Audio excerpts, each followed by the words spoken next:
Thank you. Hi, how are you? I'm hanging in there. How are you?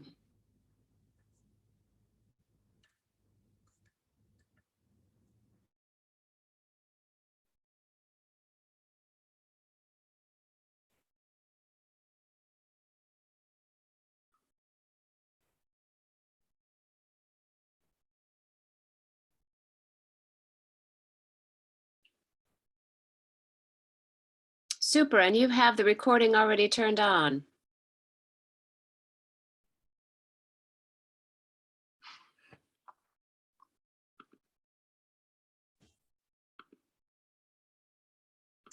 Good evening. Hello, Mark. How are you? I'm all right. How are you doing? I'm well. I'm well. It looks like the recording is on. I've just turned the live transcription on. Yeah. And who's a participant? So you're a host. I'm me. I came Who in do as you a want to be? panelist. Who do I want to be? Who would I be if I could be? Okay, maybe that's not the time for that line of. I'm making you a co-host. Okay. And then if I And need to be demoted or somebody else wants to be. let's see which email Melinda sent. There she is, our star. Hello. You look fabulous. You're in here as Christina Burwell, Melinda. That's You- bizarre. Oh, okay. I'll leave and come back. Hold on. You might have clicked her link or something.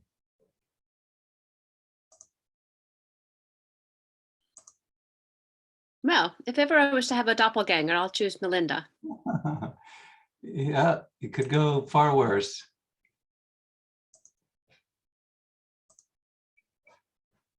That's me. Are you? Okay. I'm going to wash my glasses. I'll be right back. All right. So, I I think don't have the presentation though. She said she sent it, but I don't see it in an email. I sent it to Gmail, Mark. Send it to Gmail? Gmail, your Gmail address? Yeah, I don't see it. When did it come through? Oh, wait, got it. Never mind. My bad. I got it now. Okay, good.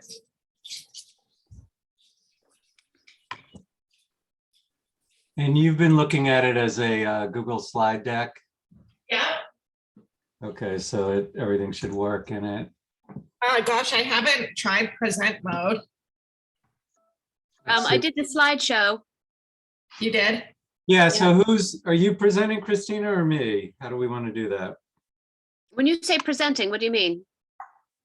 Flipping the slides for Melinda, right? You didn't want to have to deal with flipping the slides, Melinda. You're going to be reading your notes and That's stuff. correct. That is absolutely correct. So I've Yep. got it up. I'm happy to flip the slides. You just Okay. do the slide or whatever. So what do? I let people in?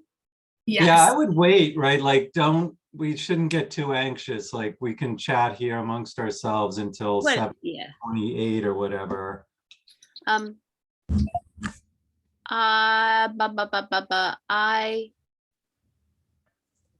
So Let people in. I see we have a panelist for attendee. That must be Jim Malloy. That must be the No, town. hi, Christina. Sorry, I had bad service a minute ago. So I think the attendees are actually in there. And there's not a way to prevent them. I recommend What's pausing going the recording till you start. good point.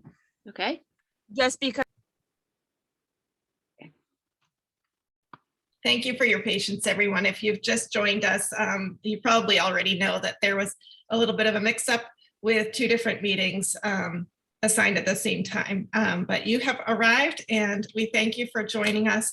The time is now 7:40 on April 27th, 2022, and we're ready to begin this open meeting of the Stone Building Feasibility Reuse Committee.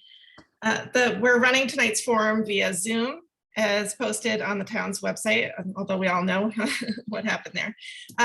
Members of the public can view and participate in the meeting webinar from their computer or device by clicking on the link provided in the meeting agenda, or not, as the case may be, but we all found our way here.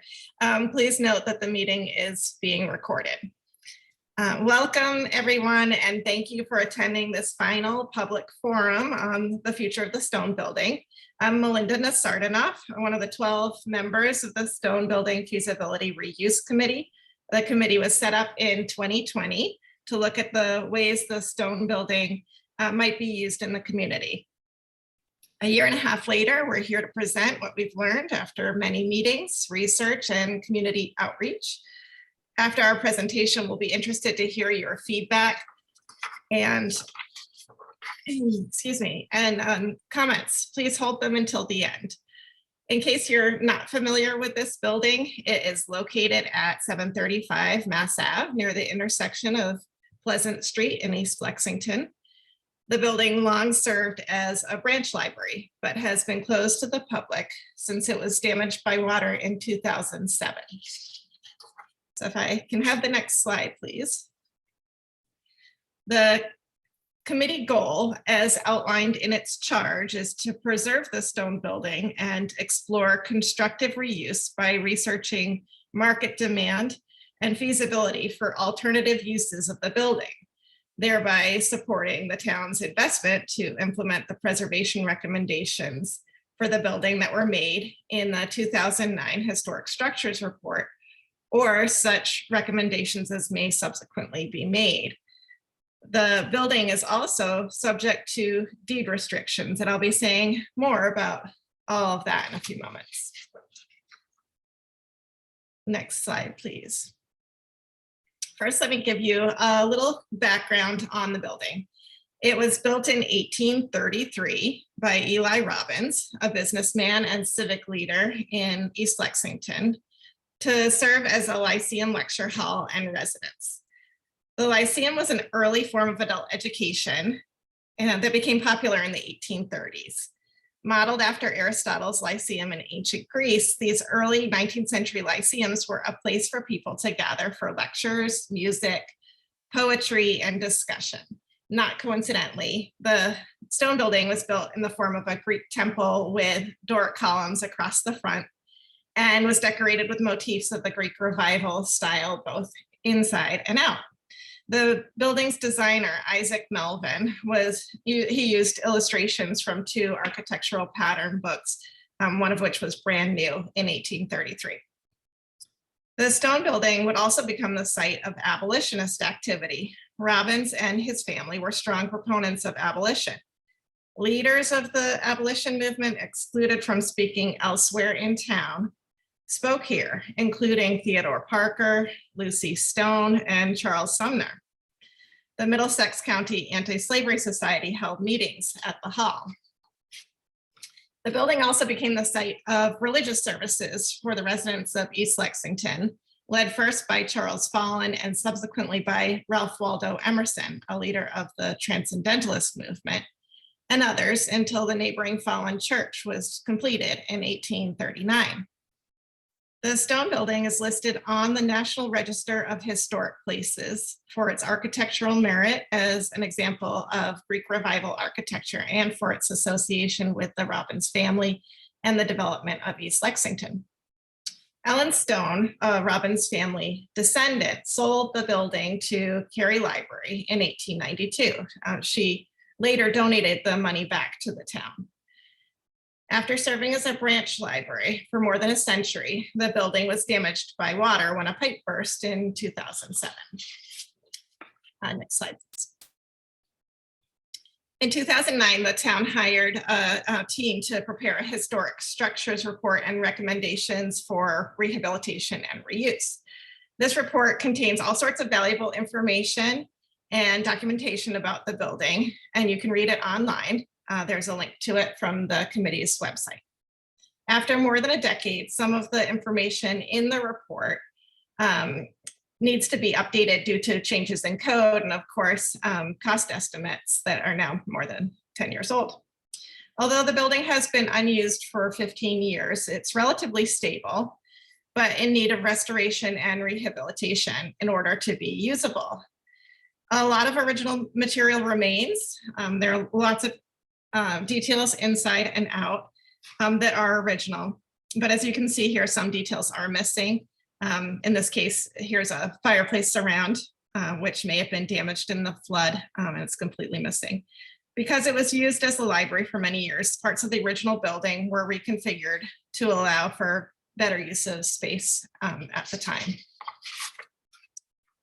Since the building has been closed for so long, I suspect that many of you attending perhaps have never been inside. So if I may have the next slide, I'm going to just show you the layout of the building. This is the floor plan that was included in the historic structure report. It's a proposal for the building, showing it to give you a sense of the scale and the approximate layout of the building, even though we don't yet know if this will be the final configuration. If you ignore the top part of each image and just look at the square portion on the lower part of each plan, that's the outline of what remains of the original building, with the first floor shown on the left and the second floor on the right. So just to orient you, if you can imagine that Mass Ave is running along the bottom of both of these images, you can see the columns on the porch on the left. That's the first floor. And then the second floor includes the Lyceum Hall. The first floor in the main part of the original building originally had 4 rooms arranged around a central hallway with a staircase leading to the second floor where the Lyceum Hall was located. The first floor was used as a residence while the public rooms were on the second floor. The Lyceum Hall is the main feature of the second floor, spanning the front of the building with a fireplace at either end. It holds approximately 60 people, which conveniently is approximately a busload of visitors if we're thinking about future visitation. Although the second floor remains very similar to the original building, walls on the first floor were removed during the branch library era and the staircase was reconfigured. There are choices to be made in the restoration and rehabilitation, some of which will depend on decisions that are made further down the line. Originally, there was another part of the building off the back that contained the kitchen. It can be seen clearly in early photographs of the building, but it was torn down in the 1940s. The authors of the 2009 report recommended the construction of a new portion of the building in the same location as that original kitchen portion. That portion is shown at the top of these images, and it contains restrooms, elevator, and stairs. You can see that as the addition, I'm sorry, I lost my place. The addition contains the stairs and the elevator, and the here in these plans, it's assumed that the walls would be put back in the approximate location on the first floor. Overall, there's about 2,500 square feet of usable space. May have the next slide, please. Back to the work of the committee, we held bi-weekly meetings and frequently had town staff and community leaders in for discussions. We held a public forum to generate ideas for the space and then another to receive feedback on the concepts that emerged. We received comments via email and web form through our committee webpage. We also received some detailed proposals for concepts, including the Robbins Hall Museum of Slavery and Abolitionism and the Burdu Center for Racial Justice, that was authored by Kathleen Dalton and E. Anthony Rotundo. The Stone Building Reuse Proposal, authored by Sean Osborne and Craig Sandler, with support from Aldine Chukani, Stephanie Sue, and Ann Lee. A proposal for a telephone museum, authored by Vincent Valentine, and a very recent proposal for a coffee house. The first 2 proposals I mentioned focused on using the Stone building as an abolition museum and a center for racial justice. In their proposals, the history of slavery and abolitionism in Lexington would be told with a special focus on Black residents of Lexington and abolitionists connected to the stone building. Finally, committee members reviewed some topics more in depth and reached out to community groups to explore potential partnerships. Next slide, please. Out of all this work, certain themes emerged. We heard many people expressing interest in the significance of the building and the history it represents, the importance of the building as a gathering space with rooms for classes, lectures, performances, and more, and the importance of an inclusive place where topics of the day could be discussed. Next slide, please. We worked with all these comments and suggestions and found that they fell into 11 categories. The committee then went to work ranking each concept based on universal benefit, as well as how it fit with this particular community and this particular building. We came up with the graph shown above with the most highly rated concepts appearing in the upper right quadrant. Those are the 5 concepts listed here: History Museum, Intercultural Center, Center for Racial, Social, and Environmental Justice, Branch Library, and 21st Century Lyceum. This process did not rule out any of the other 6 concepts, but it did help guide the overall process and caused us to examine some ideas more closely, such as the History Museum and Intercultural Center. Next slide, please.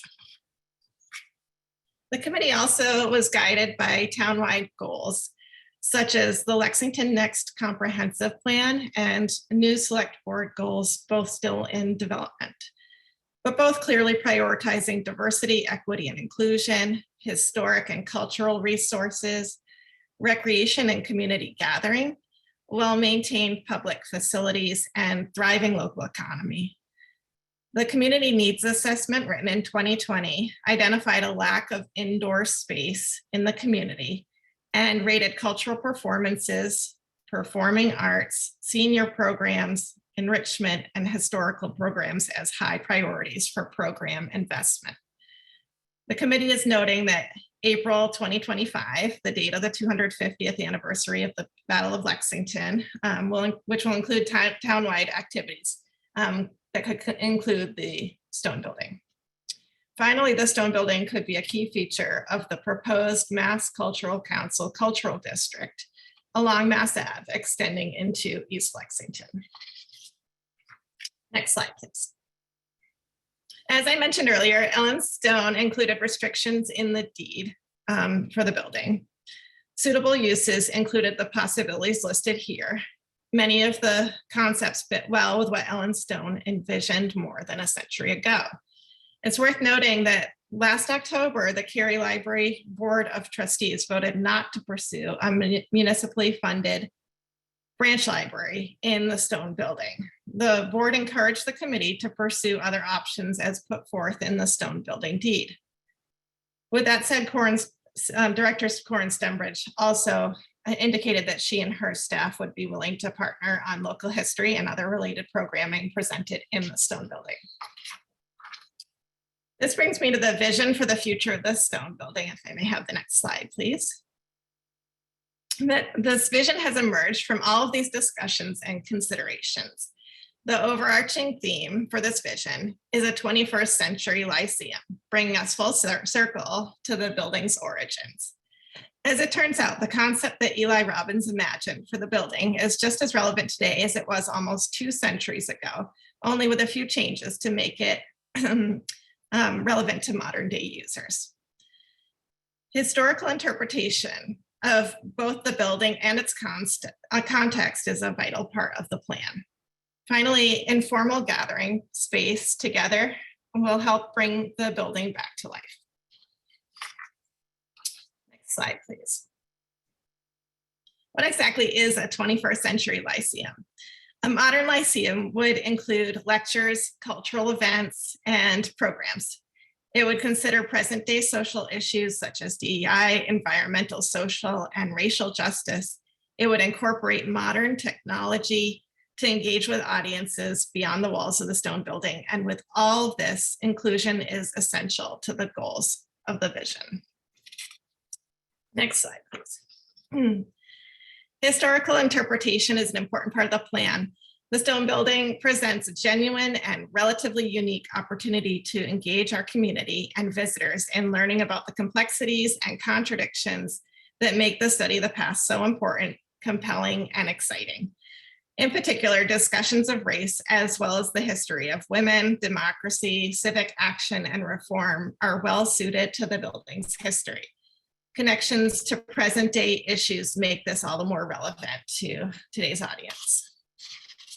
Next slide, please.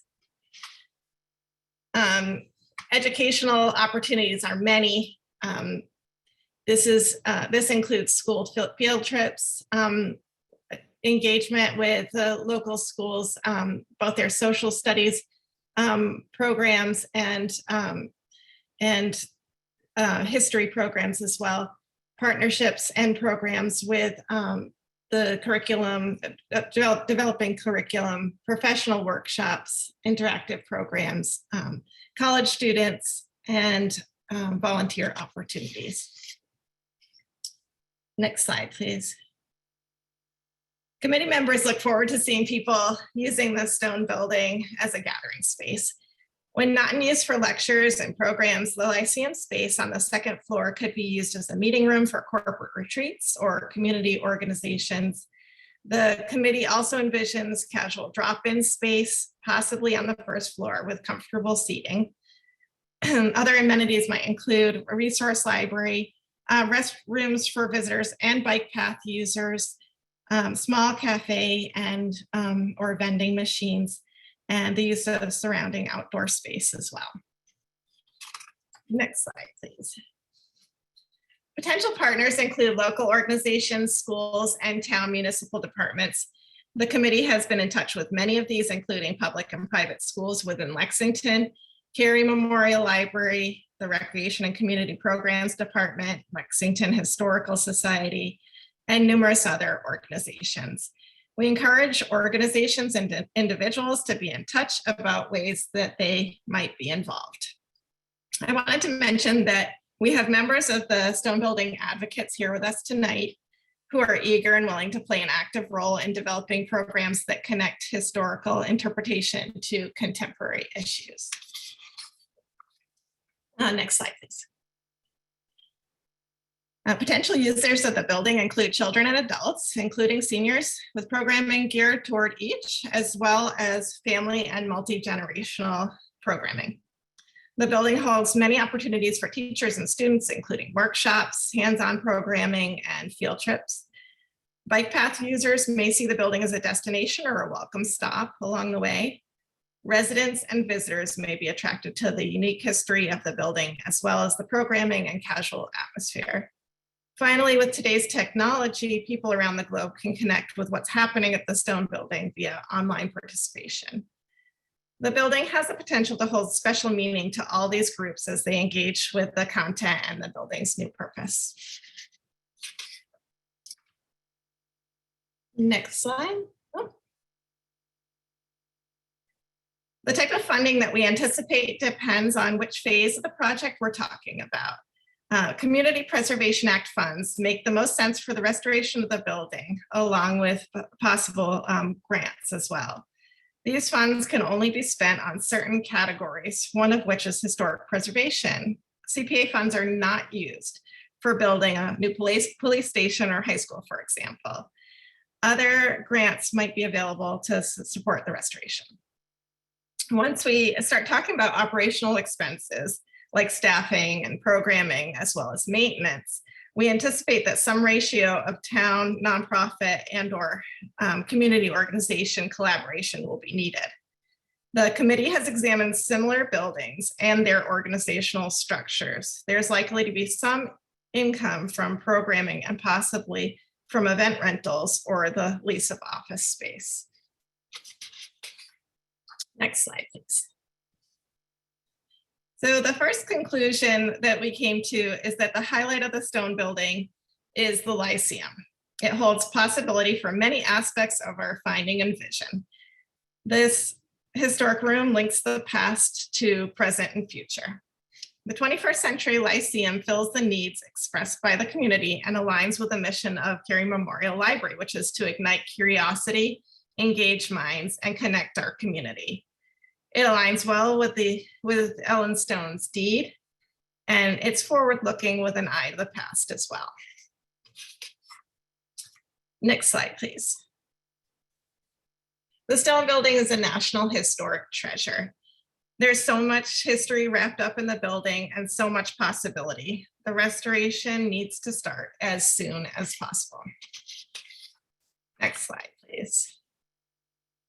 In order to make this big vision happen, the town needs to take an active role in the incubation of the project by appointing or hiring a coordinator to oversee this first phase. This person will lead restoration efforts, build community engagement and awareness, develop preliminary programming such as outdoor interpretation at the site, for example, lead fundraising efforts, and explore possible operational models. Some or all of these steps might involve an existing or newly formed nonprofit, as well as collaboration with community partners. Next slide, please. The next step for our committee is to present our findings and recommendations to the library trustees and the select board in the form of a written report and presentation next month. Beyond that, our recommended next steps are for the town to make the needed updates to the existing historic structure report and prepare for CPA funding to restore the building with updated costs and plans. It's in the best interest of the building that restoration begins as soon as possible. The other important step is to designate someone to begin the process and enact the vision outlined here tonight. For more detailed information, please look to the committee's final report, which will be available to the public next month. We thank you all for your participation this evening. We're now going to open the floor for comments and possibly questions. The main goal for tonight is to hear your feedback, but it's possible that we can address some questions as well. Please use the raise hand feature and wait to be called upon. Please remember to state your name and address and try to limit your comments to about 3 minutes. We'll try to let everyone speak before returning to those who have already had a chance to speak.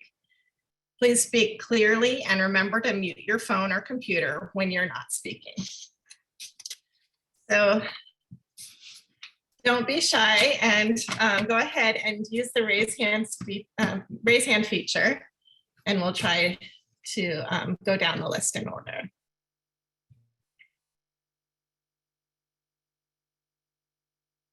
Have we got, let's see, have we got a question in the Q&A? Have we, that's the link.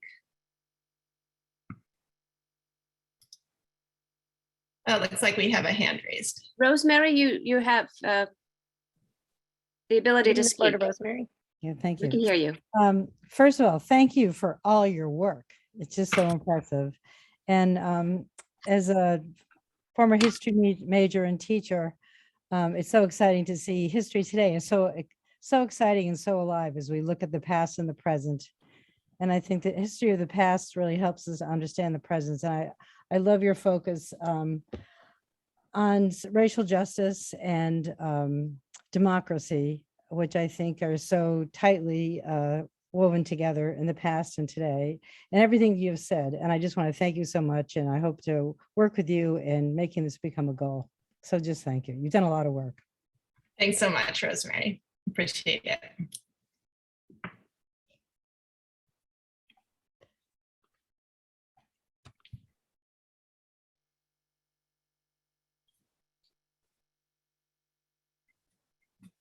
Amy, you should be able to speak. Okay, can you hear me? Yes. Yes. Okay, I just want to put a plug in, and I did give this feedback during the process. I really miss having a branch library there. I was around when it was still open, and I used to bring my kids there. So I want to put a plug in for having a reading room or some such for one of the rooms on the first floor, maybe with, books free books to swap, or old magazines, things like they have in the library now. Just so a place for people from East Lexington to go and hang out when they need somewhere to go that's not at home, I guess. I just want to put my plug in for that. Thank you. Thank you. Thanks so much. I appreciate your comment. And I was going to ask you exactly, which features of the branch library you missed the most, and a reading room and a place to be and to visit and to relax is definitely something we're taking note of. Yes, thank you. Thank you.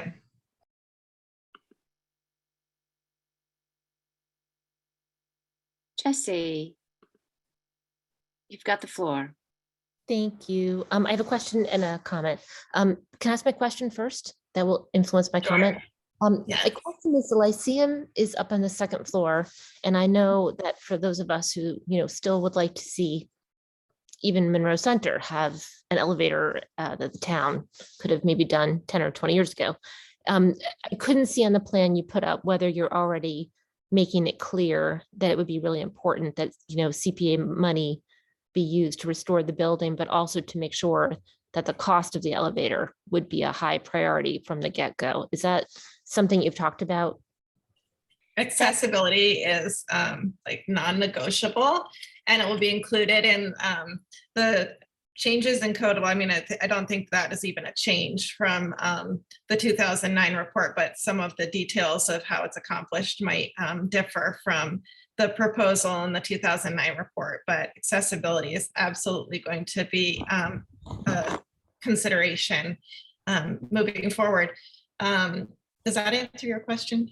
Yeah, that does. And you can't see it because it's webinar, but I'm smiling, and I really appreciate that answer. I know if it comes to town meeting, I will speak eagerly about why that's a really important expense. My comments I just wanted to say were, I really appreciate the process that you've done to gather feedback and then loop back to the community in these different sessions. And I haven't got to go to all of them, but I know that I feel heard, and I appreciate that. In terms of, I'm only speaking for myself with Lexi here, but we really appreciate, I think as a group, when we have had a chance to talk about it, that you're looking at social justice issues and including abolition, and also thinking about some of the other issues, because I think as we think about the history of slavery in Lexington and the abolition movement, that interaction between the temperance movement, abolition, and suffrage, that connection is something that still needs to be understood in our community in the country. So, thank you for having the focus on abolition and the history of slavery and Black people in Lexington in our community, but also keeping it broad so we can, spend generations unpacking it. I'm sorry that was long-winded, but I really think you've been so thoughtful, and really it's going to benefit this project in the long run that you haven't oversimplified. You're letting it be accurate, and it is complex. So thank you. Thank you. Thank you, Jesse. I appreciate your comments, and I'm scribbling as you speak, and all of those things are definitely important to the work of the committee. Amy, see your hand up, and you've got the floor. Oh, sorry, that was a mistake. Oh, all right. No worries.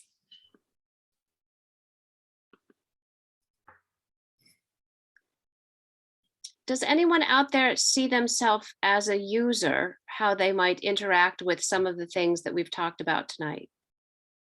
Leslie Masson, hold on. You're up next. Bear with me. Leslie, you have the floor. Got it. Okay, thank you. What about parking? I know it is an issue there, and I'm late to this game, but if you can hold 60 people in the Lyceum, how are we going to deal with that many people? I think that's a good question. I think that some of the details remain to be seen, but parking is definitely a consideration. It helps that the building is located on the bike path and on public transportation. and that there is on-street parking in the neighborhood. But some of the details about parking will need to be worked out. Thank you.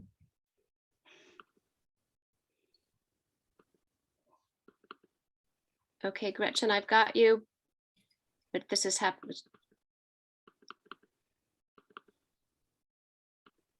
You've got the floor. Gretchen. Hi, thank you. I work at the high school and I could really see a partnership with professional development, and especially with the equity work that's being done in the schools now, and just expanding that connection with the town to support each other in that work.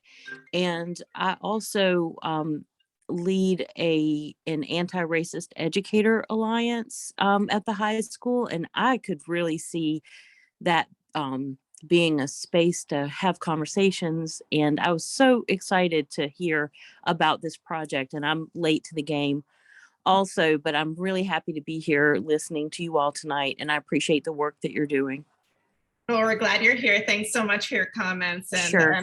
I'm making note of them. Thank you. Great.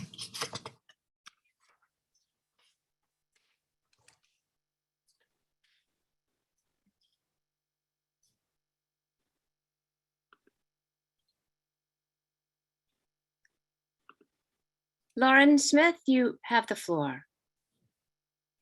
Hi, I'm Lauren Smith, and I'm the director at the Waldorf School right behind the stone building. And I'm excited about it too. I really love this history component, and I like the community focus. Certainly, we would be using it in both of those ways for our community members and for our students. And so that function is really appealing.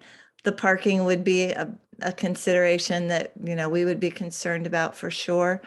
But we would love to see the building available for use again, and helping to make that part of Lexington a really active community space.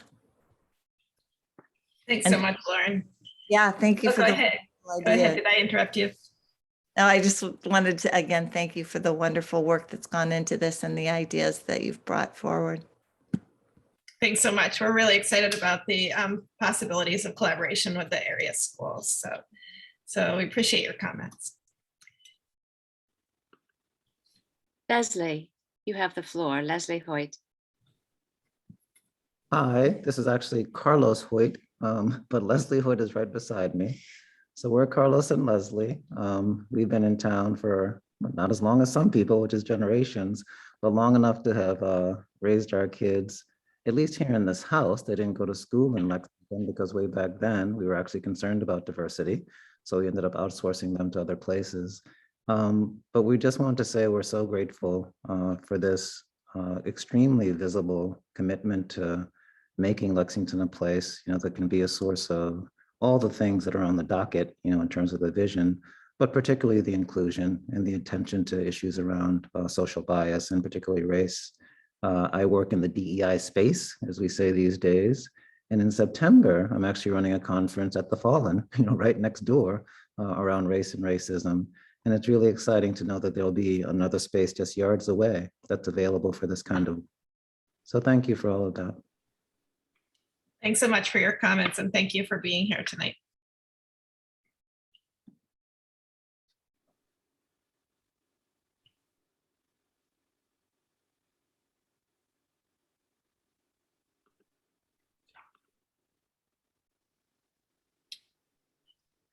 Would anyone else like to offer any feedback to things that we've said tonight?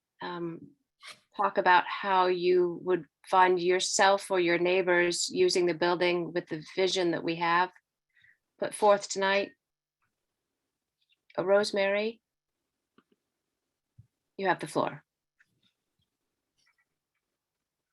I know a small amount of people in Lexington, and just of the few people that I know, there are so many people here that are citizens that have so much to offer because they're experts in their field in all the different areas that we've mentioned. And I just think there's so much local talent as there was in the 1800s and the 1700s, to add to this. And I think to look at the contribution that people have made in the past and give people an opportunity today to make a contribution to around history and social issues and racism and democracy. It's just so rich just within our boundaries, never mind of the greater Boston area. So I'm just so excited. So thank you. That's great to hear. Thanks so much. Thanks for being here. Okay, that'll be one of the first series, experts in their fields. Yeah. Janelle, you have the floor. Great, thank you. Well, first of all, as you know, I have sat in on many of your meetings. And so I just want to say I very much appreciate all the time, effort, energy, and thought that you all have put into this. Because I know it has been a long process for you, and I think your recommendations are wonderful. I fully support them. I love the idea of turning this back into a lyceum and tying it to its past, and then using it to tie the past to the present. I think that's wonderful.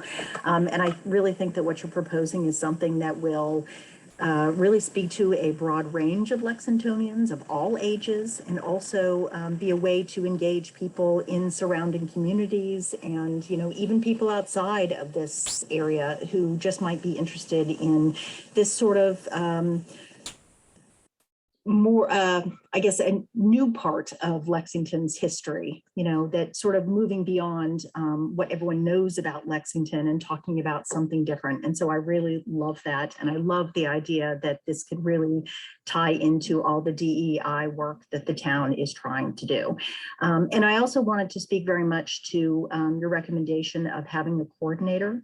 I think it's really important to have someone who can really be a focal point for fundraising, grant writing, programming, and community engagement. I think that's really critical to what you're proposing, and I think that's a great idea, and I really hope that the town will support that. And also, I fully intend to be a user of this and am willing to volunteer my time to help bring it about as well. So thank you for what you're doing. I really look forward to seeing what this is going to become. Thanks. Thanks so much, Janelle, for your comments, and I thank you for highlighting. I don't think I stressed enough in the presentation how rich the opportunities for interpreting the 19th century are through this building. It's something that is much appreciated, and I think when people learn about it, they'll be as excited as I am. I could have made the entire presentation just about that, but that was discouraged by my fellow committee members. So, so here we are. Don't be shy if you have thoughts or feedback about anything that's been said, or ideas that you have, or opportunities that we haven't considered. Please go ahead and raise your hand. Jesse, you have the floor.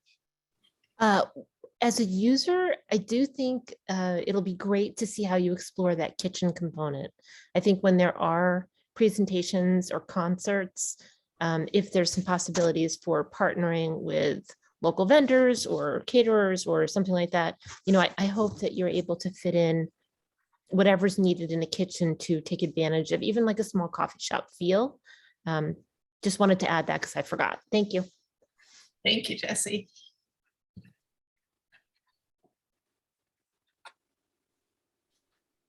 I think we still have plenty of time if anyone wants to make a comment or a suggestion.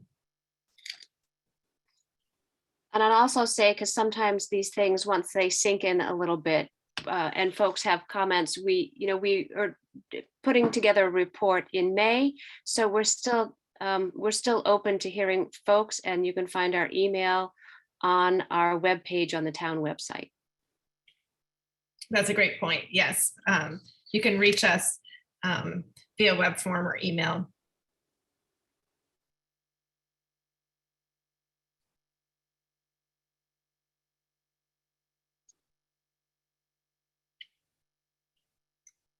Are there any other comments out there? Questions or suggestions?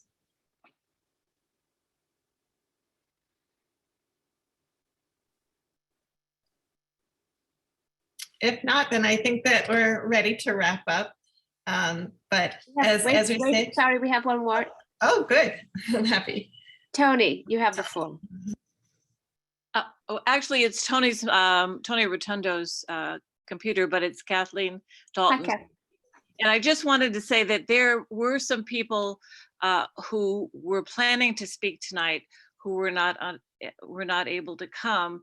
And it's clear that in a variety of affinity groups, there's enthusiasm about a place to get to know each other better, to have more conversations, to talk about the shared experience of immigration. What's it like to come to Lexington? What was it like 100 years ago? What was it like when the Robbins family was making it an industrial area?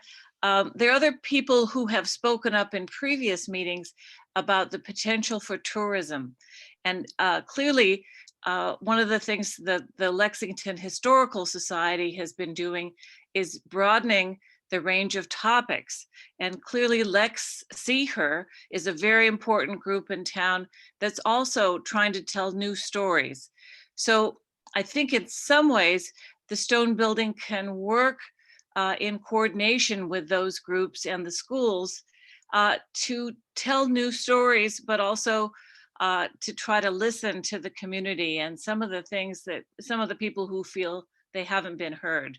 So oral history, community conversations, new research into Lexington history, and a lot of coordination with the folks who are already doing great things. So I think there are a lot of people who would be volunteering to work in this building. And I think it's a great potential, and you've done a great job pulling it all together. And if I might add something, this is Tony now, this is not Kathy with a cold. There's also there's another connection relevant to where the Stone Building is, and that is that East Lexington has a history of being a kind of a gateway to Lexington and also to America for a lot of immigrant groups, historically and in the present. And that's another connection that East Lexington and the Stone Building have to issues of diversity and inclusion today. Thank you both for those ideas. I made lots of notes, and I really am listening to what you said about collaboration. Collaboration is key for making all of this happen. But I made notes about the listening as well as all the rest. So thank you. Thank you for being here, and thank you for your comments.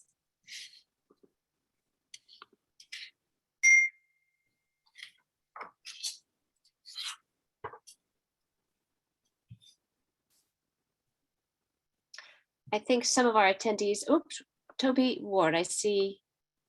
Toby, you have the floor. Thank you. Yes. I'm Toby Ward. I live on Hathaway Road in Lexington, and my husband and I are very impressed with the presentation and the plans for the building. I do have a question. Would those plans be able to support occasional films that could be shown in the building that would relate to the various themes that we want to use the building for, even limited kinds of Lexington Film Festival types of things? I think that's a great question. If I didn't mention films, I meant to, and maybe I rushed past it, but I absolutely think that films could fit into the programming in the building. And when we say programming, we mean it broadly. And I hope that that all sorts of possibilities will be explored. And I am writing down all of these ideas. So thank you. Okay, thank you.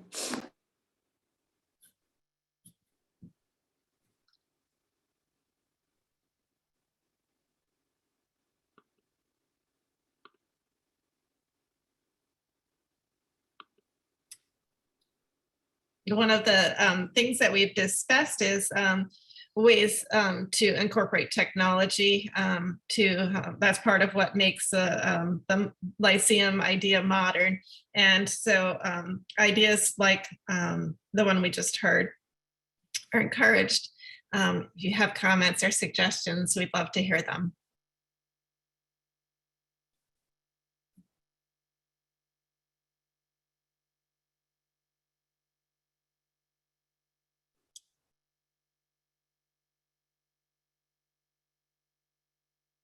So with that, I think if there are no further comments, let's see, there's something in the Q&A. Should we check on that? Let's see, are there any questions? So from Jennifer, she appreciates, thank you for the work on the plan. I appreciate having the location in town to honor another piece of history in town instead of only prioritizing the American Revolution connections. I also remember using the building and appreciate a gathering spot for East Lexington residents since we are further away from the library. What are the steps to make this plan a reality? I'm concerned there is a chance that nothing will happen and the building may continue to sit empty. Thank you for your comments and your questions, Jennifer. Of course, that's the concern that we need to have a clear plan in order to move forward. And I hope that we answered your question, or maybe you arrived after we discussed what the next steps are. But the next steps are to move forward with the plans for the restoration, including updating the historic structure report, which is now more than a decade old. So it needs parts of it need to be updated, including costs and some issues surrounding building code that has changed. And then proceed with pursuing CPA funds for the restoration. And then one of the most critical parts as well is appointing someone to oversee all of the restoration and the next steps in terms of organizing programming, creating awareness and community engagement and so forth. So one of the things that the committee has done is to look at past efforts and looking at why they may have not been successful in pushing this forward. And so we incorporated that into our thoughts.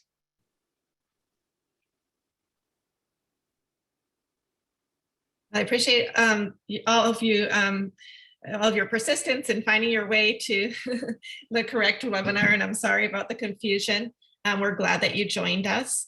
And if there are no further comments or questions, I think that we can wrap up for this evening. But we encourage you to be in touch and to continue to follow the work of the committee as we wrap up and present our findings in our final report and presentation to the select board and the library trustees. So thank you, everyone. Have a good evening. Thank you, Melinda. Thank you. All right, I shall hit the end button. Everybody ready?